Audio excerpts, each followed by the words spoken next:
Malam. Sorry ya, Iya, tadi ada ada masalah koneksi ya. koneksi, Tapi sinyal, senang ya biasa. bisa live lagi. Iya, bisa balik lagi. Syukur Dan bisa balik. koneksinya mudah-mudahan udah lebih stabil ya. Iya. Nah, Mbak, kita lagi bahas tentang apa nih, Dek? Iya, tadi kita lagi bahas tuh tentang apa namanya, orang-orang yang atau mungkin bukan orang-orang lah ya, kondisi ataupun juga beberapa lah ya yang Iya. kita tahu merasa bahwa kalau punya pacar tuh bahagia. Kita lagi pengen kita yang ngebahas itu tadi. Kita lagi ngebahas tentang bagaimana apakah memang punya pacar itu bahagia. Oke. Dan aku tadi bilang ya bahwa memang seringkali ada pergumulan di mana orang tuh ngerasa tuh bahwa punya pacar itulah segala-galanya. Yes. Nah, Yang sementara memberikan satu-satunya kebahagiaan gitu. iya.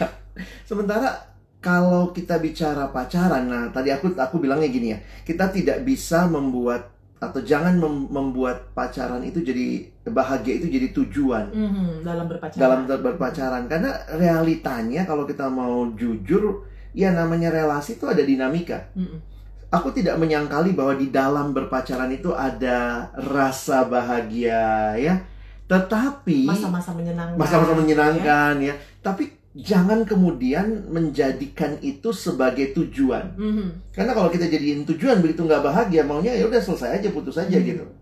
Yes, Nah, benar. gitu sih deh yang aku Yang lihat ya. meskipun kalau misalnya ketika berpacaran nggak ada bahagia-bahagia juga tanda tanya ya bang. Ah iya, benar.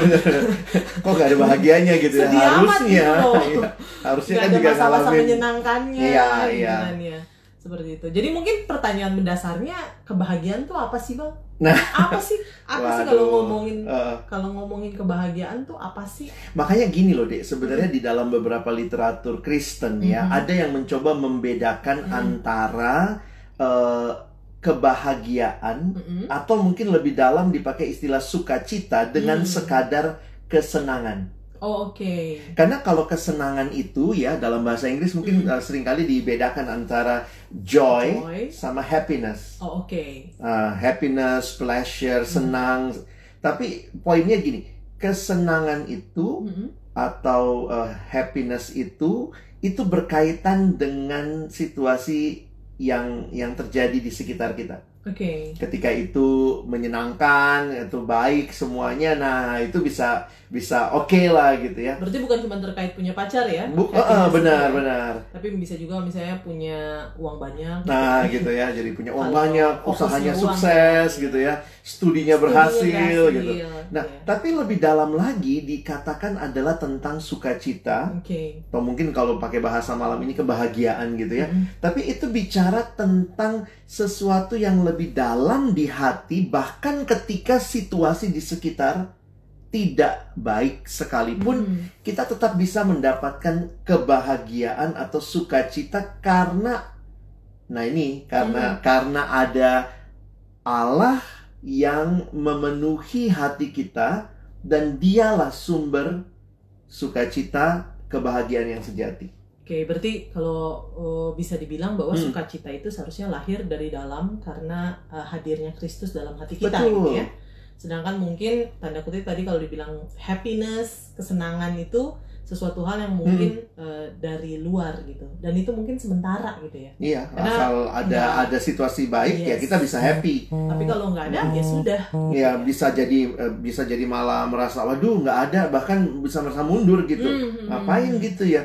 Tapi akhirnya aku ngelihat gini, dalam kehidupan kita harusnya memiliki kebahagiaan itu sebagai bagian yang paling mendasar dalam hidup kita. Sukacita tadi ya, Sukacita di mana tadi. Kristus ada di dalam hati Betul. kita gitu ya. Tapi sebenarnya Tuhan sendiri tidak anti sama kesenangan kan Bang, atau Iya, happiness iya. itu sendiri ya. Aku pikir Tuhan yang menciptakan rasa bahagia, rasa senang, dan Tuhan juga memberikan kepada kita ya kesempatan menikmati itu gitu. Nah, jadi sekali lagi jangan juga merasa kayak Tuhan tuh anti kebahagiaan kita. Kalau kita bahagia, Tuhan kayaknya jealous gitu. Tuhan kita bukan Tuhan yang seperti itu. Iya. Nah, tetapi di sisi yang lain, aku ngelihatnya gini deh. Justru kalau kita tahu menempatkan di pusat hidup kebahagiaan yang sejati di dalam Tuhan, nah itu akan jadi hal yang lebih mungkin gini kali istilahnya ya. Ketika Tuhan ada di pusat hidup kita, maka cinta kita kepada yang lain itu akan tertata dengan sebagaimana mestinya. Oke. Aku coba jelasin lah ya. Ini beberapa kali aku suka cerita gitu ya. Ketika menjelang kita menikah waktu itu, aku ketemu dengan seorang abang dalam sebuah, itu di lapangan parkir gitu ya. Ketemu lalu kemudian ngobrol gitu ya. Dan dia nanya, waktu itu kan udah mungkin 2 minggu lagi kita mau menikah ya. Dia nanya, Alex gimana persiapan gitu ya. Jadi aku cerita, oh udah bang, undangan udah disebar segala macam gitu ya, tinggal hari haknya tolong doain segala macam. Tiba-tiba dia ngomong, boleh ya saya kasih nasihat pernikahan? Wah, di lapangan parkir tuh. Oke bang. Terus dia bilang gini, Lex, ingat ya, menikah bukan untuk bahagia. Jreng gitu ya. Ya abang, ini udah nyebar undangan nih gitu ya. Nah terus kemudian dia kasih penjelasan. Dia bilang, ingat, yang membuat kamu bahagia adalah ketika ada Kristus di dalam hidupmu. Kamu ada di dalam dia, dia ada di dalam kamu. Demikian juga pasanganmu, dia ada di dalam Kristus, Kristus ada di dalam dia. Jadi dia katakan, kalau kalian berdua hidup di dalam Tuhan, kalian menikah, maka kalian menikmati kebahagiaan karena ada Kristus di hidup kalian. Itu kayak langsung kayak jreng gitu ya, membuat aku jadi sadar ya. Iya ya. Kalau kita mengkategorikan bahagia hanya dengan menikah, punya pacar, wah, sedih banget. Berarti teman-teman yang masih single atau mungkin istilah jomblo nggak bisa bahagia dong. Karena kalau bahagia itu harus punya pacar, bahagia itu harus menikah, gimana yang tidak menikah, yang belum menikah, yang masih single? Nah, di situ aku jadi menyadari bahwa yang belum menikah, yang masih single bisa bahagia asal ada Kristus di hatinya. Sementara punya pacar, menikah, tapi kalau tidak di dalam Kristus, sebenarnya nggak ada kebahagiaan deh. Iya. Nah, jadi itu membukakan pemikiran waktu itu. Akhirnya aku juga jadi selalu ingat pengalaman itu. Iya ya, menjadi orang yang bahagia itu jangan jadi tujuan gitu. Tujuan pacaran bahagia tuh kamu harus dalam Kristus, itu yang membawa kebahagiaan gitu. Jadi seharusnya bukan situasi dan kondisi kita yang mempengaruhi joy itu ya. Iya. Kondisi, maksudnya bukan apa yang kita punya, apa yang kita miliki, bagaimana kondisi kita, itu yang mempengaruhi joy kita, tetapi seharusnya yang mempengaruhinya adalah Kristus di dalam hati. Tapi itu bukan hal yang mudah tuh bang. Maksudnya ya, tapi akhirnya aku suka bilang gini ya. Aku kadang suka bercanda gitu kalau khotbah ya. Aku bilang gini, kalau memang bahagia itu karena punya pacar, dari kecil kamu, dari TK saya suruh pacaran deh. Menikah dari TK. Kalau menikah itu bikin bahagia, menikahlah waktu TK gitu ya. Masa kita menunggu sekian lama baru bahagia gitu ya. Tetapi karena bahagia itu adalah di dalam Kristus, maka sejak masih kecil kita perkenalkan Kristus, kita khotbahkan tentang Yesus, kita beritakan Injil supaya dia menikmati kehadiran Kristus yang membawa kebahagiaan. Dan bayangkan ya, saya ingat kalimat dalam satu buku tentang pernikahan, dia mengatakan ketika sepasang ya, suami dan istri yang sama-sama hidupnya kosong, yang satu nggak ada Kristus, yang satu nggak ada Kristus, dua-duanya kosong. Ketika keduanya bersatu, jangan lupa itu akan membentuk kekosongan yang lebih besar. Wah, aku inget banget tuh deh. Jadi makanya kalau sekarang ada yang nanya, bang, aku mau punya pacar biar bahagia. Biasanya aku nanya dulu, bahagia itu kenapa? Nanti kalau nggak punya pacar nggak bahagia. Jadi selama ini kamu nggak bahagia. Nah itu yang jadi pergumulan. Iya. Gimana deh? Jadi kalau dipikir-pikir berarti kalau kita pengen bahagia, kalau kita pengen punya pacar hanya untuk bahagia, tapi ternyata si pacar juga punya pemikiran yang sama, jadi makanya nanti ujung-ujungnya saling nuntut kali ya. Betul. Lu gak bahagiain gua, lu yang gak bahagiain gua. Ya itu yang juga kita baca di buku tentang pernikahan ya. Itu dari kita pakai materinya Timothy Keller waktu itu ya. Dia mengatakan kalau kamu menjadikan pacar kamu tuntutan kebahagiaanmu dan dia pun menjadikan kamu tuntutan kebahagiaannya, mau menikah model apa? Saling menuntut gitu. Dan realitanya manusia tidak bisa memuaskan manusia lainnya. Bahkan suami dan istri tidak akan pernah bisa memuaskan yang sepenuhnya begitu ya. Sebagaimana Kristus yang bisa memuaskan kita. Ya. Tapi Bang, tetap tuh kalau kadang-kadang maksudnya kalau aku lagi mikir gitu ya, tetap nggak bisa semudah itu ngomong. Betul. Karena banyak sekali orang di luar sana yang tetap ngerasa gampang ngomong kayak begitu, gampang ngomong kalau kamu punya Kristus kamu bahagia, tapi pada kenyataannya nggak punya pacar tetap nggak bisa bahagia, gimana tuh? Nah ini nih, kita perlu menempatkan dengan benar pacaran itu apa, tujuannya apa, di mana posisi pasangan kita, di mana posisi Kristus. Karena kalau itu semua nggak jelas, ya mungkin jadi macam-macam tuh. Nah ini ada nih, Duan nanya ya, Bang, sekarang ada istilah komitmen tapi nggak pacaran, itu gimana Bang? Nah bagi aku sih begini ya, yang lebih banyak aku temuin malah Duan kebalikannya gitu. Nikmatin perasaannya, nikmatin perhatiannya tapi nggak mau komitmen. Jadi bukan cuma nggak ngomong ini nggak pacaran, nggak mau komitmen, tapi menikmati kedekatan. Dan aku sering kali mengatakan gini, hati-hati menikmati kedekatan tanpa komitmen, karena itu akan cenderung menyakitkan. Nah ini juga, kalau dikatakan komitmen, kita komitmen saling memperhatikan, tapi kita bukan pacar. Loh, kalau satu waktu dia tiba-tiba perhatiin orang lain, kamu nggak bisa nuntut dong. Makanya itu cenderung menyakitkan.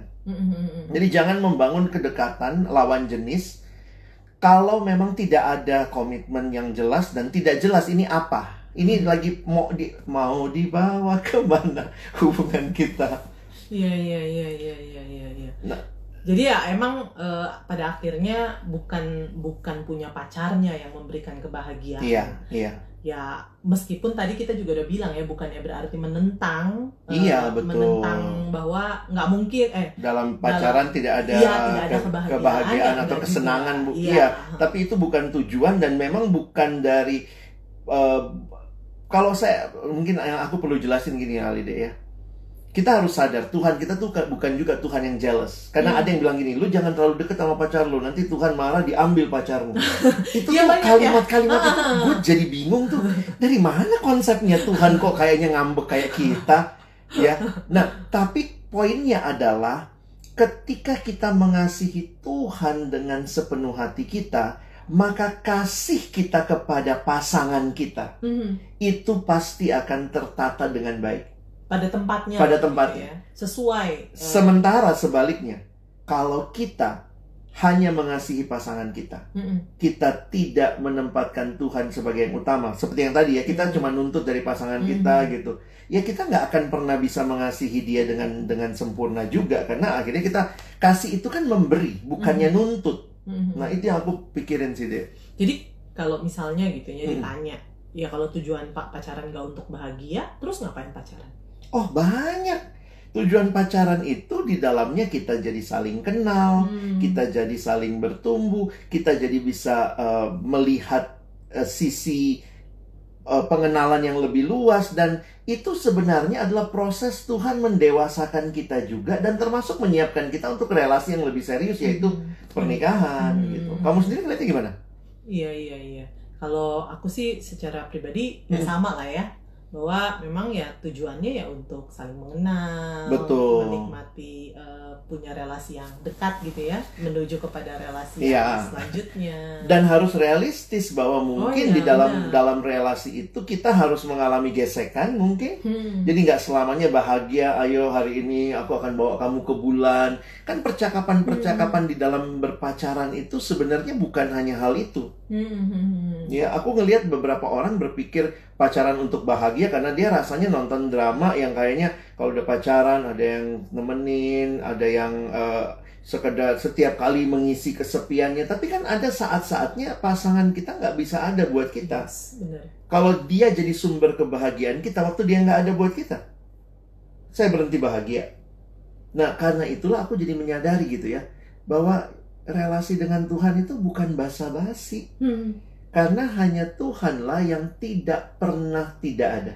Yes, wah, selalu ada ya. Itu buatku yang penting sih untuk kita pikirin. Iya. Tadi aku jadi kepikir begini sih Bang. Mungkin jadinya ketika kebahagiaan menjadi tujuan berpacaran itu gitu ya, yang aku bahagia, itu makanya mungkin banyak yang kemudian ngerasa bahwa gue udah nggak punya rasa sama dia gitu ya. Itu akhirnya kayak gue nggak punya rasa, udahlah kalau gitu apa diakhirin saja. Dan rasa gitu. yang dia sedang definisikan sebenarnya kan cuma rasa bahagia. Gue kok lagi nggak ngalamin bahagia sama dia gitu. Kayak apa ya, datar gitu, kayak nggak ada percikan-percikan bunga api mungkin dalam hati ya, atau rasa-rasa menggelitik menggelitik diri gitu kali ya. Itu gimana tuh Bang? Ada juga soalnya beberapa yang mungkin nanya, Kak kalau misalnya udah nggak ada rasa itu gimana? Apa lebih baik putus atau kayak gimana? Nah, kita harus membingkai pacaran kita itu dulu dengan tujuan yang benar. Kalau tujuan pacaran jelas untuk pernikahan, maka sebenarnya kan tidak segampang itu kita bicara putus. Apalagi kalau kita jelas memulai relasi itu dengan doa, kita sama-sama bergumul, lalu komunitas juga mungkin tahu.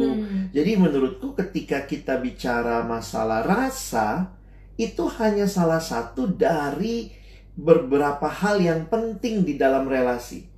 Nah, mungkin yang aku harus garis bawahi, yang gue agak takutin sekarang itu, yang rasa itu dianggap satu-satunya barometer untuk menentukan masalah pacaran ini lanjut atau tidak. Padahal menurutku ya, memang tentu ya, perasaan itu punya bagian. Yes, ada dong. Ada dong ya, masa nggak punya rasa sama sekali gitu ya. Tapi juga ada, di situ ada karakter. Di situ ada komitmen, di situ ada relasi dengan Tuhan, yang menurutku kita harus bisa menempatkannya dengan tepat, gitu sih Dek. Terus jadi kepikir juga sih, jadi kalau misalnya gitu ya, banyak kan ya sekarang ini nggak punya rasa nih, ngerasa gue nggak dideketin lah sama seseorang, tapi ngerasa gue nggak punya rasa sama dia. Itu gimana tuh? Ini cinta itu nggak ada teorinya sih Dek. Jadi paling tidak begini menurutku ya, kalau ada yang merasa belum punya rasa, mari ya, kalau kita anak Tuhan gitu ya, orang Kristen, mari kita coba hargai orang yang menyatakan perasaan dulu deh. Itu dulu deh, kita hargai. Nah, dengan menghargainya, salah satu aku pikir mari juga kita terbuka. Aku nggak bilang pasti harus ya, tapi belajar terbuka untuk masuk dalam pergumulan itu, dalam doa dan seterusnya. Mana tahu di situ juga Tuhan bisa menyatakan sesuatu. Baik yang Tuhan nyatakan, yo please go on sama dia, atau juga Tuhan menolong kamu untuk melihat ini hal-hal yang harus kamu lebih pikirkan, lebih dalami. Menurutku itu akan jadi lebih baik. Sehingga kalaupun akhirnya kita bilang sorry, kita nggak lanjut, atau maaf saya jawabnya tidak, tapi kita telah belajar menghargai dan menggumulkan di hadapan Tuhan. Karena aku melihat sih ya, dalam beberapa cerita, karena ini sekali lagi nggak ada teorinya ya, beberapa teman awalnya nggak ada rasa. Ada yang sampai ditolak 2 kali, 3 kali Dek. Tapi karena yang satu konsisten, dia yakin, dia maju. Yang satu bilang, gue nggak punya rasa. Maju lagi, gue nggak punya rasa. Waktu dia maju lagi, gue doain deh. Waktu dia doain, dia dapet gitu dari Tuhan. Rasanya terbangun ya. Karena ternyata di balik itu, waktu dia cerita ya, Bang, gue ngeliat nih orang karakternya baik. Jadi poinnya begini. Nah, ini teman-teman bisa pro dan kontra, setuju gak setuju. Rasa itu bisa dibangun.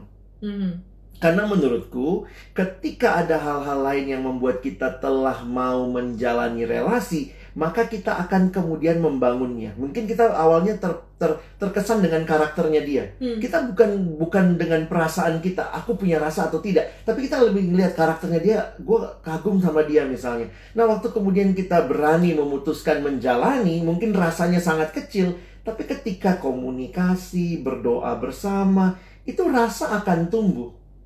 Nah, makanya poinnya begini kali ya, ini buat teman-teman yang kenapa saya bilang seperti itu. Karena jangan berpikir rasa itu cuman ada satu kali dan tidak akan pernah butuh maintenance. Kayak kita dalam keluarga ya. Mungkin nggak rasa itu meredup.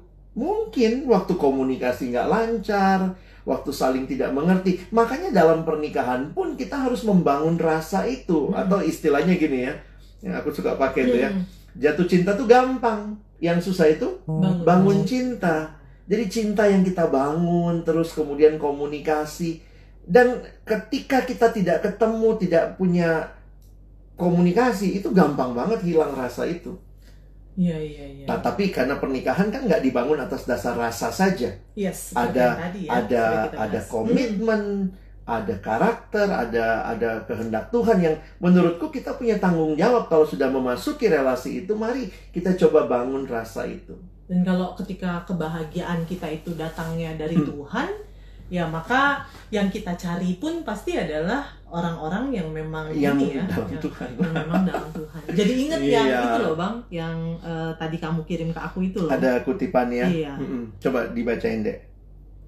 Dibilangnya begini nih. Nah, ini dari almarhum abang kita ya, Mas Gunawan ya. Pria yang bisa mencintai wanita dengan sungguh-sungguh adalah pria yang bersekutu dengan Tuhan dan yang taat, bukan yang mempesona atau sangat merindu-rindukan si wanita. Ya, jadi dia harus sangat merindu-rindukan Allah. Dengan Allahnya itu dia sudah kalau bisa dibilang bahagia dan dipenuhi oleh Allah ya. Makanya dia bisa share kebahagiaan dengan pasangannya karena dia udah nikmatin dengan Allah yang membuat dia bahagia. Bukan dia nggak nyari dari pasangannya gitu. Ya itu memang kesannya, aduh indah banget ya Kak kayak gitu. Tapi itu mungkin kok. Jangan buat teman-teman yang lagi bergumul gitu ya. Jangan berhenti bahagia gitu hanya karena nggak punya pacar. Tapi kalau kamu punya Tuhan, nikmati dan kebahagiaanmu terpancar. Saya pikir juga orang untuk melihat kamu, wow ya, ini cocok jadi mamanya anak-anak, papanya anak-anak ya. Ini ada pertanyaan nih ya, beberapa teman, sorry kita tadi agak lewat ya, mungkin bisa tolong bacain deh dari Lydia. Bang, kan ada banyak yang banyak tuh yang pengen pacaran sekali terus langsung menikah. Karena kan pacaran itu sama dengan pranikah. Gimana cara kita memantapkan hati untuk mengambil komitmen pacaran sekali seumur hidup? Gimana tuh Bang? Saya meyakini bahwa pimpinan Tuhan itu dinamis.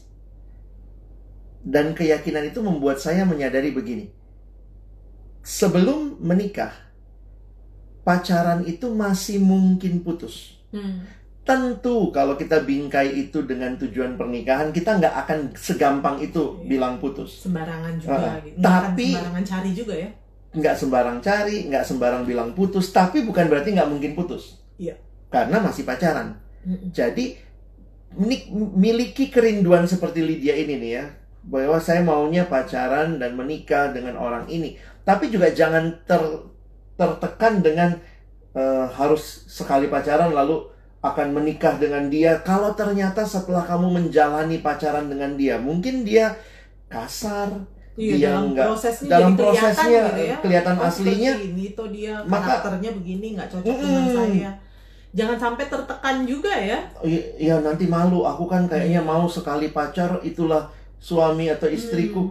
Kita mesti terbuka bahwa proses pengenalan dalam pacaran itu yang akan nanti menentukan juga apakah memang kita lanjut atau tidak. Kalau tidak, nggak apa-apa. Emang kenapa juga kalau misalnya pernah punya pacar sebelumnya? Nggak dosa juga kan? Asalkan bukan ini ya, asalkan bukan ya punya pacar karena pelarian. Punya pacar karena memang suka aja player gitu. Oh iya, maksudnya jadi kayak playboy, playgirl gitu ya. Jadi 2 kali sebulan ganti, 3 kali sebulan. Saya harus katakan saya senang dengan prinsipnya Lydia bahwa kita harusnya punya pacar untuk menikah, tapi kemudian proses pacaran harusnya kita realistis untuk melihat benar atau tidak. Kalau tidak ya jangan tinggalin gitu ya. Karena Tuhan juga bisa pakai ya proses pacaran untuk kita semakin mengenal semakin betul. Tahu orang ini seperti apa, benar. Ada satu lagi nih pertanyaan deh, silakan. Dari Vin. Halo Vin di Poso. Bang, gimana misalnya ketika sedang dalam proses saling mendoakan, terus tiba pada perasaan jenuh, bosan, itu gimana Bang? Pertama, berapa lama sih berdoanya? Ada batas waktu dong ya sebaiknya, dan jangan kelamaan.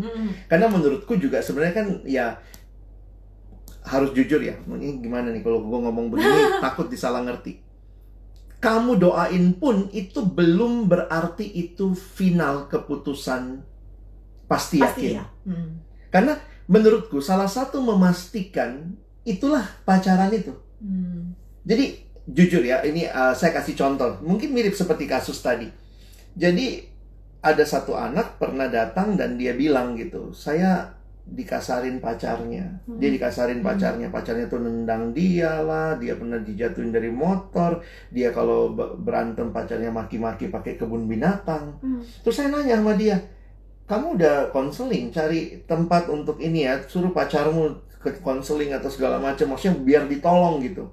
Dia nggak mau, Kak. Terus akhirnya saya bilang sama dia lah, setelah panjang dia cerita, saya bilang, sorry ya dek, saya kok rasanya sebaiknya kamu mengakhiri hubunganmu. Tahu jawabannya apa? Dia kan jawaban doa saya, Kak.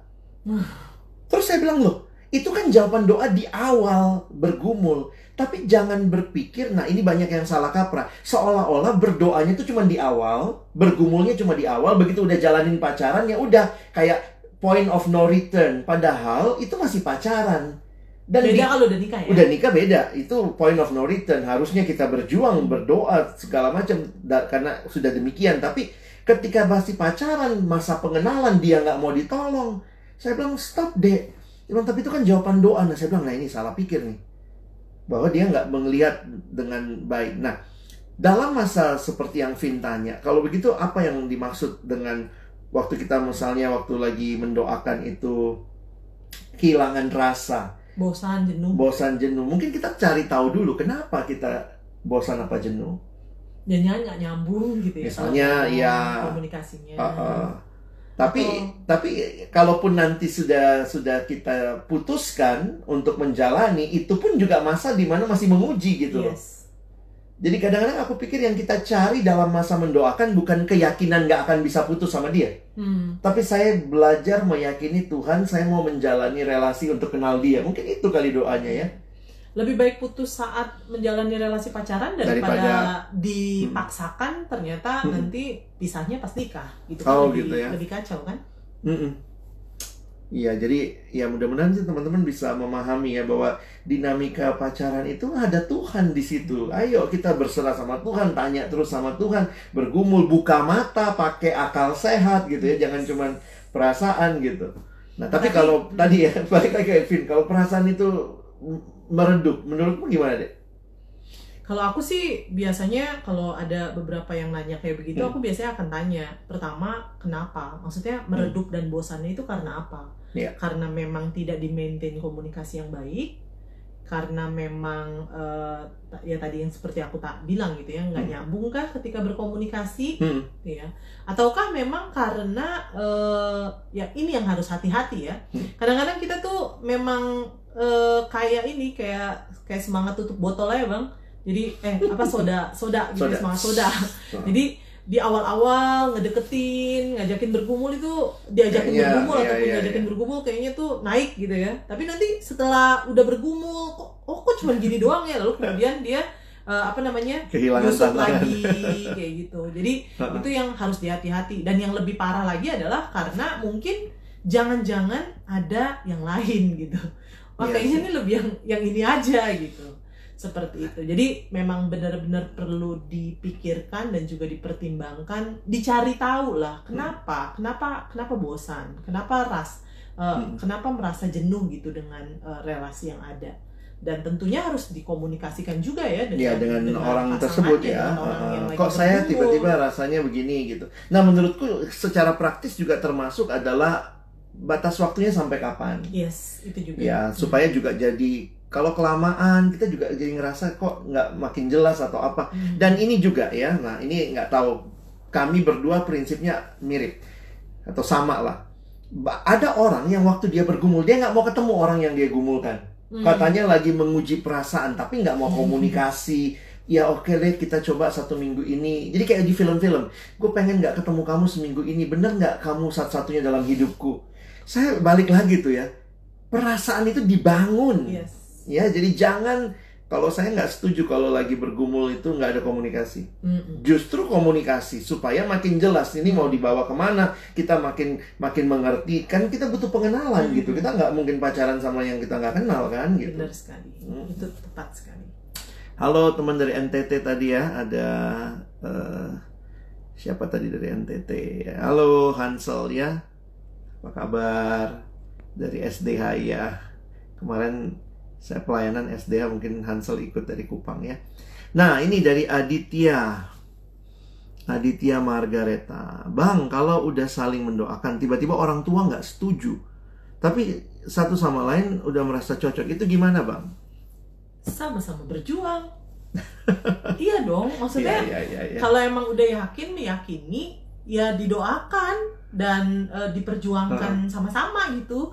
Diperjuangkan dalam artian si cowok memperjuangkan si cewek ke orang tuanya, si cewek memperjuangkan si cowok ke orang tuanya. Ya, jadi benar-benar diperjuangkan gitu. Jadi inget ya, ada beberapa juga contoh yang kita lihat ya dalam memperjuangkannya ya. Jadi memang ya mungkin ini. Nah mungkin ini, tapi ini deh kayaknya dia belum mulai gitu ya, lagi saling mendoakan. Nah, tapi udah sama-sama yakin. Ya itu yang dalam pengalaman kami melihat orang-orang atau membimbing orang-orang, saya ngelihatnya mungkin prinsipnya begini. Kita harus meyakini di hadapan Tuhan. Dan kalau memang kita meyakini, maka kita harus berjuang untuk keyakinan kita itu. Dan perjuangannya itu pun tetap harus buka mata lebar-lebar. Karena pertanyaannya begini, mau berjuang sampai sejauh mana? Sampai kapan? Jadi ada beberapa yang saya lihat berani memutuskan, kami yakin Bang, kami backstreet, jalan deh. Tapi kan saya bilang nggak mungkin backstreet terus. Kamu mesti kasih tahu sama orang tuanya, orang tuamu. Dan akhirnya waktu kasih tahu, mungkin ada yang mengalami ditentang berapa tahun. Nah, itu juga kekonsistenan. Nah, saya harus jujur juga mengatakan, ada beberapa yang akhirnya mengatakan kami berhenti berjuang. Karena akhirnya melihat setelah berjuang pun nggak sanggup ya. Pernikahan di konteks budaya timur itu keterlibatan kedua belah pihak keluarga. Dua orang itu ya. Makanya waktu itu saya tanya sama dia, kamu siap nggak menikah tidak ada ayah dan ibumu karena mereka menentang kamu? Nggak siap sih Kak. Ya udah, kalau nggak siap kamu mesti mikir juga. Jadi jangan menggantung ke pasanganmu. Dan itu beberapa tuh ada yang udah berjuang 4 tahun, 5 tahun, ada yang selesai. Tapi ya ini lagi nggak ada teorinya. Ada juga yang akhirnya terus berjuang begitu. Dan Tuhan buka jalan. Ada yang, jadi memang kepekaan kita kepada Tuhan, kapan kita stop, kapan kita lanjut, itu sangat-sangat tergantung relasi kita berdua lah ya, pasangan itu dengan Tuhan. Dan kalaupun kalian harus memutuskan selesai, itu pun selesainya baik-baik begitu ya. Dan ya kita banyak contoh lah ya. Tapi sebenarnya ini juga ya, maksudnya harus tahu dulu. Kalau aku sih ya, tahu dulu apa yang menjadi keberatan. Gitu. Kalau keberatannya memang nggak signifikan, iya, kerjaannya jelek. Iya, maksudnya hal-hal yang seperti itu ya kita mungkin harus ya perjuangkan. Tapi kalau misalnya memang sangat signifikan gitu ya, hal-hal yang mungkin ada, soalnya gini ya, ada kadang-kadang hal-hal yang karena kita lagi bucin lagi lagi jatuh cinta, itu kita nggak lihat dengan jelas. Mungkin orang tua, keluarga, orang lain lihat dengan jelas sehingga mungkin mereka menentang. Iya. Jadi aku juga pikir bener yang kamu bilang ya, kalau ditentang mesti tanya dulu alasannya apa. Nah kalau alasannya ternyata cukup signifikan, itu berkaitan dengan karakter, mungkin orang tuamu lihat jangan gitu, kasar dia. Gimana nanti kamu? Jadi jangan, akhirnya kita mesti belajar juga terbuka melihat masukan dari dalam orang. Hal ini sih aku melihatnya, coba lihat ya, benar-benar apa yang jadi pertimbangan orang tua. Nih Hansel nanya ya, Bang, maksimal di umur berapa kita boleh berpacaran? Edisi khusus para remaja mencari jati diri. Saya ngelihatnya, saya nggak terlalu rekomendasi anak SMA pacaran ya. Mungkin nanti masuk kuliah aja deh. Kalau saya pribadi. Kenapa? Karena saya cara berpikirnya gini. Pacaran itu bagusnya berapa lama? Enak nggak sih pacaran kelamaan? Nggak enak. Karena secara fisik kita bisa deket, tapi belum boleh ngapa-ngapain kan? Sementara kalau kita pacaran kecepatan juga nggak bener dong ya. Atau menikah gitu, kapan ketemunya? Oh 2 hari lalu langsung married gitu. Kecepatan nggak bagus, kelamaan nggak bagus. Nah pertanyaannya gini, mau married umur berapa? Kalau kamu siap menikah misalnya umur 28 ya, karena misalnya selesai kuliah kan 2-3, kerja sekitar 5 tahun, yang kumpulin sinamot kali ya. Anggaplah kamu menikah 28. Pacaran kalau begitu bagusnya berapa lama? Kira-kira 2 tahun? 3 tahun? Anggaplah 4 tahun lah ya. Kita berapa tahun sih? Kita 3,5 ya. Anggaplah 4 tahun. Kalau 4 tahun, menikah umur 28, pacaran 4 tahun, berarti sebenarnya bisa aja mulai pacaran umur 24. Oke lah, mungkin nggak langsung jadian gitu. Aduh bang, saya maunya lebih lama. Ya oke, kamu mungkin bisa mulai umur 20. Masalahnya kadang-kadang tuh nyarinya loh bang. Iya, oke lah, nyarinya. Misalnya kamu kasih furla ya, misalnya dari umur 18 nyari. Jadi maksud saya gini, kalau kamu pacaran zaman SMA, umur 17, menikah 28, maka kira-kira kamu akan pacaran 9 tahun. 11 tahun. 11 tahun, Dek. Kelamaan. Oke lah, nyarinya nggak mudah. Iya, kalau kamu selesai SMA, nyari umur 18, menikah 28, masih 10 tahun tuh. Jadi sebenarnya bagi saya, jangan buru-buru pacaran deh. Sahabatan dulu gitu. Perbanyak sahabat, apalagi kalau masih SMA ya. Nah, kalau sudah kuliah, oke lah ya, mulai membangun relasi yang lebih luas gitu, bisa mulai pacaran. Aku sih ngeliat pertimbanganku biasanya seperti itu. Jadi nggak terlalu merekomendasi, apalagi ke SMP pacaran gitu ya. Nanti dululah, lebih baik sahabatan gitu. Dari Oswald, bang, wajar nggak bang kalau di dalam sebuah hubungan berantem baikan, berantem baik bukan? Kenapa? Itu kenapa ya bang? Apa karena usia kami yang berjarak 2 tahun bang? Apakah ada hal lain? Ada banyak faktor ya berantem ya, makanya mungkin cari tahu dulu ya berantemnya karena apa. Kalau bicara usia mah kita juga jauh. Jadi bukan berantem sih, namanya juga relasi ya. Iya. Adik kakak aja sering berantem baikan. Cuman masalahnya adalah kalau itu terlalu rutin berantemnya, dan yang kedua masalahnya sama. Juga sama, nggak selesai-selesai, nggak ada jalan keluarnya. Nah mungkin itu kita perlu. Yang perlu dipertanyakan. Atau kalau misalnya berantem, baikan itu gara-gara ngambek lalu kemudian baikan dan itu terus terulang. Nah itu mungkin juga perlu untuk jadi evaluasi ya di dalam relasi. Ini pengen tag ke doi. Biasanya live begini bisa diakses sih, jadi habis itu bisa dikirim kali ke doinya ya. Oke. Dari Ivan nih ya, bang, kenapa ketika kita menjalin hubungan dengan seorang wanita yang berbeda agama, ada apa ada yang salah padahal si cewek ini udah mau menerima Yesus sebagai Tuhan? Hubungan beda keyakinan seperti ini harus benar-benar dipertimbangkan. Termasuk kalaupun dia mau ikut, pertanyaannya dia mau ikut karena kamu atau karena memang dia mau cinta Yesus. Nah, jadi sebenarnya dalam prinsip yang paling umum ya tidak usahlah untuk mencobai diri ya dengan pacaran dengan yang berbeda keyakinan. Bukan berarti kita menjadi orang yang, karena menurut saya gini, bukti ketaatan kita kepada Tuhan adalah kita belajar untuk ikut apa yang Tuhan mau, begitu. Jadi ini kalaupun sampai dia mau ikut kepada Tuhan Yesus, jangan kemudian merasa kalau gitu nggak apa-apa dong, kita lakukan aja itu supaya lebih banyak orang ikut sama Tuhan Yesus. Bukan demikian. Kita tidak melihat itu sebagai prinsip sih. Oke ya. Dari Betty Sinaga, bang, bagaimana memutuskan apakah kita terus doakan atau berhenti mendoakan seseorang? Kasusnya ini belum berdoa sama, masih salah satu pihak yang mendoakan. Jadi misalnya hanya perempuannya yang doa. Nah, dia sampai kapan lo harus berdoa? Gimana? Gimana ya? Kalau ditanya sampai kapan, kalau saya prinsipnya biasanya ya, ini biasanya bukan prinsip sih. Ini biasanya kalau ada yang nanya ke aku, biasanya aku jawabnya begini.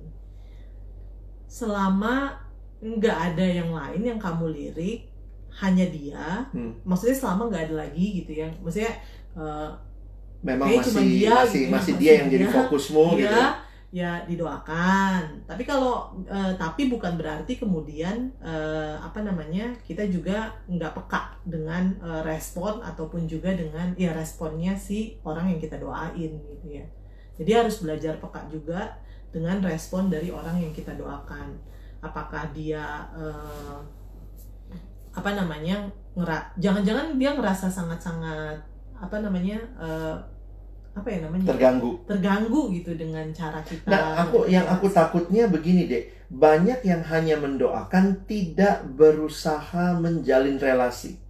Nah, memang agak sulit untuk perempuan ya, karena kan misalnya gini, kalaupun perempuan itu mendoakan, dia mesti mendoakan sampai kapan? Kalau cowoknya misalnya nggak ngerasa tergerak atau apa.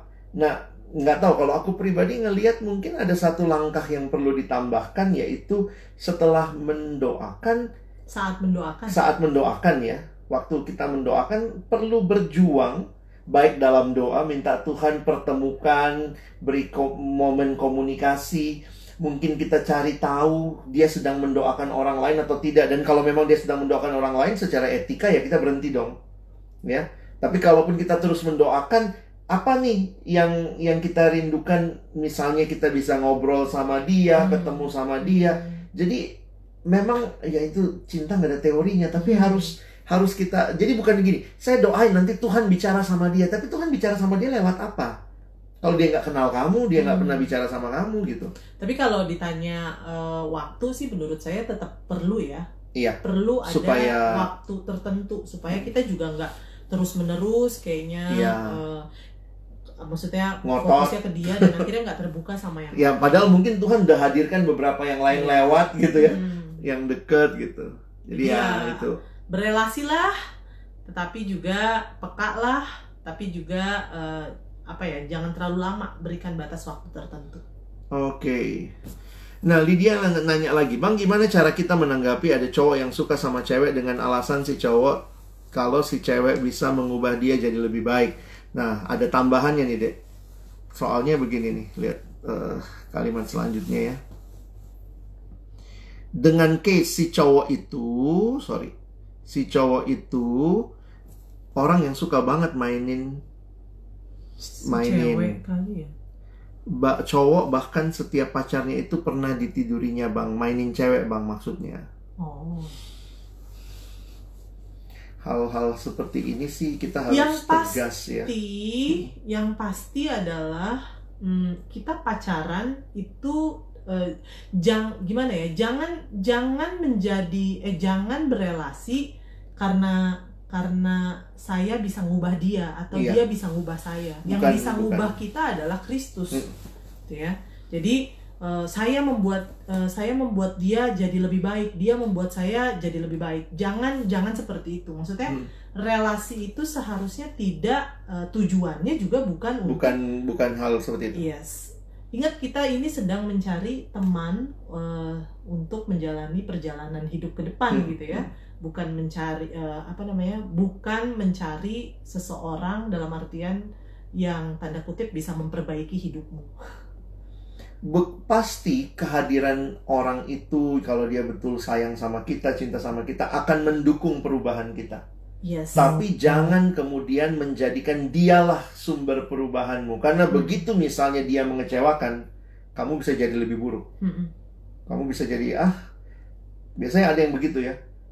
Aku tuh pingin ikut Tuhan karena pacarku. Nah, begitu pacarnya misalnya melakukan sesuatu yang gak tepat, ikut Tuhan aja begitu. Nah, jadi kadang-kadang aku pikir, ya memang karena kita menjadikan yang tidak tepat sebagai sumber kita, baik sumber kebahagiaan, sumber perubahan hidup kita. Makanya teman-teman, saya harus katakan begini, pertumbuhan pribadimu, relasi pribadimu dengan Tuhan, sebenarnya itu yang akan menolong relasimu dengan pasanganmu. Dan kalau itu tidak terbangun dengan Tuhan, maka jangan mimpi juga terbangun dengan pasanganmu, karena dengan Tuhan aja kamu gak bangun kok gitu ya. Jadi itu mungkin yang perlu kita ingat. Dari Ivan Roy Marciano. Bang, kenapa ketika kita menerima Yesus sebagai Tuhan dan Juru Selamat hidup kita, semakin banyak cobaan? Sama yang kayak Abang bilang waktu hari Jumat di KKR siswa. Sebenarnya Van begini ya, saya nggak ngelihat Jadi bukan berarti ikut Tuhan kok jadi lebih banyak pencobaan. Tapi mungkin begini cara lihatnya lebih positif. Ketika kita mau taat sama Tuhan, makin banyak hal yang selama ini kita senangi, ternyata itu mendukakan hati Tuhan. Sehingga jadi rasanya, ya ampun, dulu kayaknya pornografi itu gampang banget. Sekarang begitu tahu, saya nggak mau mendukakan hati Tuhan dengan pornografi. Maka pornografinya tetap ada nggak di sekitar kita jadi tantangannya? Tetap ada. Jadi kelihatannya makin banyak cobaan, tapi sebenarnya yang menarik adalah karena kamu sendiri belajar untuk hidup dalam Tuhan gitu. Kalau aku ingat kalau misalnya yang kamu bilang bahwa kita merasa kita itu kalau dibilang tadi tergoda ataupun juga semakin banyak tuntutan hidup lah kalau kita setelah terima Kristus gitu ya. Tapi sebenarnya kalau dipikir-pikir poinnya sama kayak kalau kamu cerita tentang ikan itu loh Bang, kebebasan. Jadi sebenarnya justru yang kita pikir memberikan kebebasan itu justru membawa kita kepada maut. Tapi justru yang mengikat kita ya, yang kita anggap kita tidak bebas, di situ justru memberikan kepada kita hidup gitu. Iya. Dan itu banyaklah pengalaman bahwa ketika kita benar-benar hidup di dalam Tuhan, melakukan kehendak Tuhan, sebenarnya itulah kehidupan. Yes. Sementara di luar sana waktu kita melakukan semua yang kita mau, ternyata itu jerat maut ya yang terjadi. Jadi aku pikir sih tetap bersyukur bahwa ketika kamu makin sadar betapa banyaknya tantangan karena kamu mau ikut Tuhan, di situ sebenarnya kebahagiaannya untuk terus ikut Tuhan, karena itulah jalan sukacita yang sejati. Oke, dari Sela, Bang, perbedaan usia berapa tahun yang bagus dalam menjalin relasi? Kalau pasangannya seumuran kadang kan masih sama-sama egois. Kalau beda 7-10 tahun lebih tua pasangannya, itu baik. Itu bagaimana Bang? Baik apa tidak? Nggak ada teorinya deh. Iya. Ya, teorinya adalah cari orang yang bertumbuh dalam Tuhan. Yes. Cari orang yang tadi seperti yang tadi bilang ya, berelasi dengan Tuhan ya. Nah, gimana pengalamanmu? Kami ini bedanya lumayan ya. Tapi kalau bilang kekanak-kanakan ya itu, emangnya kalau kita seumuran pasti kekanak-kanakan? Nggak juga. Yang tua juga banyak yang kekanak-kanakan kalau memang dia nggak bertumbuh dalam Tuhan gitu ya. Iya. Jadi memang aku setuju sih. Maksudnya nggak ada teori. Maksudnya gini, ada yang pasangan atau cowoknya lebih muda, ceweknya lebih tua, harmonis. Iya. Ada juga memang yang cowoknya lebih muda, ceweknya lebih tua, nggak harmonis. Ada juga yang kayak gitu. Iya, betul. Ada juga yang ceweknya lebih muda, cowoknya lebih tua, itu harmonis. Ada juga yang kebalikannya. Jadi ya memang kita nggak bisa bilang usia menjadi sebuah patokan apakah tepat atau enggak. Tapi ya kembali lagi mungkin patokannya adalah apakah Kristus ada dalam hidupnya atau enggak. Betul. Beda berapa tahun katanya? Kita beda berapa tahun ya? 10,5. 10,5. Saya lebih tua 10 tahun. Bukannya dia lebih tua 10 tahun ya. Kelihatan kok mukanya. Nah, itu pengalaman kami dalam jadi memang ini ya, ketika kasih itu ada, jadi saya belajar memahami, istri belajar memahami saya. Waktu pacaran juga kita tahu, kita beda 10 tahun itu kan lumayan deh. Musik yang dia dengar saya nggak tahu, musik yang saya tahu dia nggak tahu gitu. Tapi kan akhirnya bukan masalah musiknya beda selera, beda apa, tapi ada Tuhan gitu. Dan itu jauh lebih indah dari segalanya. Dan bukan berarti kami nggak ada pergumulan ya tentang perbedaan. Kami lewatin, tapi waktu lewatin di situ ada pengampunan, di situ ada kasih yang melimpah, di situ ada nasihat, ada teguran. Dan itu bagi kita karena ada Tuhan tuh, bukan karena umur yang sama. Umur yang sama kalau nggak dalam Tuhan ya berantem aja gitu, nggak ada pengampunan gitu ya.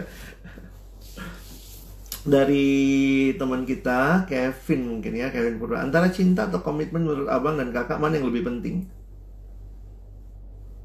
Poinnya kalau ditanya mana yang lebih penting, kenapa dibedain ya? Khususnya dalam relasi pacaran, karena menurut saya cinta itu harusnya disertai dengan komitmen, dan komitmen itu menumbuhkan cinta. Jadi sebaiknya jangan dibedain ya. Karena balik lagi, banyak yang sok memisahkan gitu. Saya cuma mau komitmen, saya cuma mau cintanya, nggak mau komitmen. Cuma seneng kedekatan, rasa sayang, diperhatiin. Tapi sebenarnya kamu nggak siap untuk menyatakan ini apa nih. Kalau sahabat bilang sahabat. Kalau pacaran maka bikin komitmen supaya dia nggak buka cabang, kamu nggak buka cabang gitu. Dan kalau nggak ada komitmen, dia bisa dong jadian sama siapa aja. Kan sama kamu nggak ada apa-apa gitu. Nah itu ya. Baik, oke. Bang, bagaimana menanggapi pemikiran yang idealis di dalam keadaan yang mengharuskan bersikap realistis? Terima kasih Bang Alex. Dari Michael ya. Jujur saya nggak terlalu paham apa yang dimaksud dengan idealis sama realistis. Cuma begini, ada kalimat dia mengatakan begini, dalam memilih teman hidup, lebih baik yang tidak sempurna orangnya, tapi ada, daripada kita cari yang sempurna tapi nggak pernah ada orang kayak gitu. Itu idealis sama realistis kali ya. Jadi poinnya adalah tidak ada pacar yang sempurna. Nggak ada tuh. Yang sempurna itu cuma Tuhan ya. Makanya carinya yang cinta Tuhan. Jadi kamu bisa realistis melihat ketidaksempurnaannya. Di situ ada pengampunan. Benar. Mungkin kapan-kapan kita harus ngomong gitu ya. Gimana tuh sebenarnya dalam relasi itu benar-benar kita menerapkan kasih deh.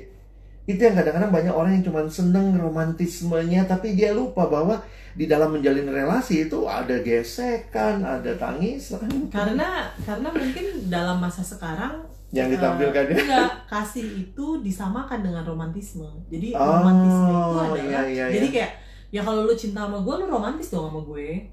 Padahal kalau lu cinta sama gue, waktu ada salah satu yang mungkin melakukan kesalahan, siapa yang minta maaf duluan? Siapa yang mengampuni? Nah itu jarang dibicarain kali ya. Iya. Tapi kan kita kalau sekarang kan kesannya kan kayaknya kalau lu nggak dia mah nggak sayang sama gue, dia nggak romantis ya. Kadang-kadang kayak gitu.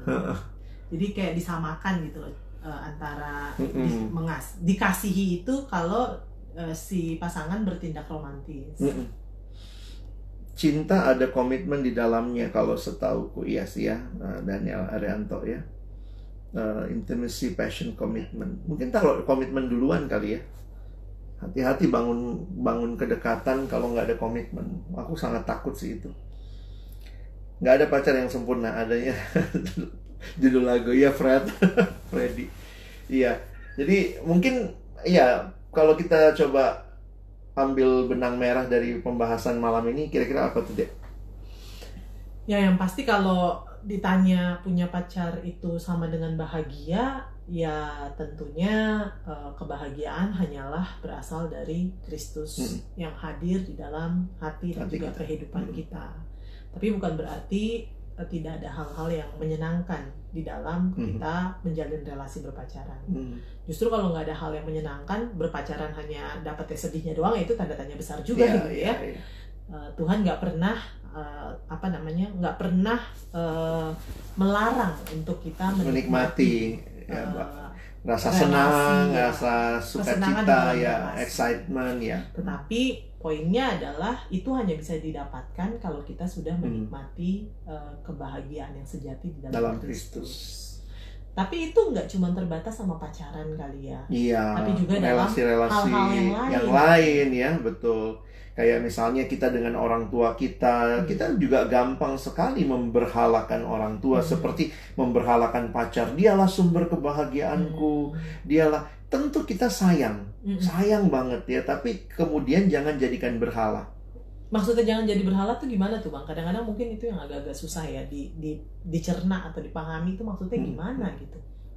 Boleh nggak aku ngomong ini lah ya, lebih jujur aja, bahwa banyak kali kita sayang sama orang tua kita, tapi kita kemudian taat buta. Nah itu bagiku sudah menjadikannya sebagai berhala. Padahal kalau dalam firman dibilangnya gimana tuh Bang? Taatilah orang tuamu di dalam Tuhan. Jadi ketika kehendak orang tua sama kehendak Tuhan bertentangan, maka tetap kita harus lebih taat kepada kehendak Tuhan, walaupun itu mendukakan orang tua. Nah mungkin orang suka nanya, emang bisa begitu ya? Aku makin belajar firman jadi sadar juga ya, kita boleh loh nggak taat sama orang tua. Boleh ya? Boleh. Sepanjang orang tua misalnya tidak taat sama Tuhan, jangan taati. Itu jelas di Alkitab, taatilah orang tuamu di dalam Tuhan. Jadi misalnya nih ya, orang tua kayak waktu kita masih kecil kadang-kadang gitu ya, nanti bilang papa nggak ada ya, kalau ada yang telepon bilang papa nggak ada. Sebenarnya kan kita boleh nggak taat, itu kan disuruh bohong. Walaupun konsekuensinya adalah nggak dapat uang jajan, dimarahin. Tapi dalam realitanya banyak anak yang saking sayangnya sama orang tua dalam ketidakmengertian mereka, jelas ya, orang tua juga manusia berdosa, tidak selamanya sempurna. Kadang-kadang orang tua berpikir gini, nak, biar kau bahagia, menikahlah nak, biar kau bahagia. Papa mama gimana, nggak lama lagi hidup, biar lihat kau bahagia, menikahlah sama dia, dia kaya. Terus kita mesti taat. Jangan-jangan waktu kita taat, karena ada yang bilang gini, aku nggak bisa bang lihat mamaku nangis, jadi waktu dia suruh aku menikah sama orang itu, walaupun aku nggak kenal, aku nggak ada rasa, tapi aku taati. Loh, kamu memberhalakan orang tua secara nggak sadar. Karena ada orang tuamu pun dalam mungkin ketidakmengertiannya, keterbatasannya, keberdosaannya, hanya melihat anaknya bahagia kalau ada harta. Kalau ada pasangan. Ada pasangan. Habis menikah, berantem 2 minggu, tinggalin rumah. Itu kan jadi, bagi aku iya ya, kita harusnya lebih taat sama Tuhan. Pakai prinsipnya Tuhan, cari orang yang bertumbuh dalam Tuhan.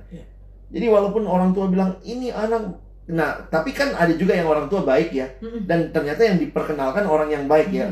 Kenapa enggak juga gitu kan. Poinnya pengenalan kita akan si pasangan itu, dan kita tahu dia cinta Tuhan. Jadi itu menarik ya. Oke, Freddy nih, romantisme itu hanya bisa dibangun ketika kita sadar betapa pentingnya dia di hadapan Tuhan. Yes, wong Tuhan aja kejar kita ketika dia masih berdosa sama seperti kejar kita. Oke, thank you. Nah, nanti Ivan nih ya, Ivan bilangnya apa?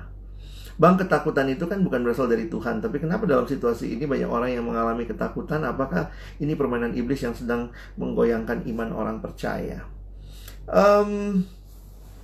Ada banyak situasi dalam kehidupan yang saya pikir kalau kita mau jujur itu bisa banyak hal. Aku juga sadar ya, ada ketakutan karena kondisi, karena apa gitu ya.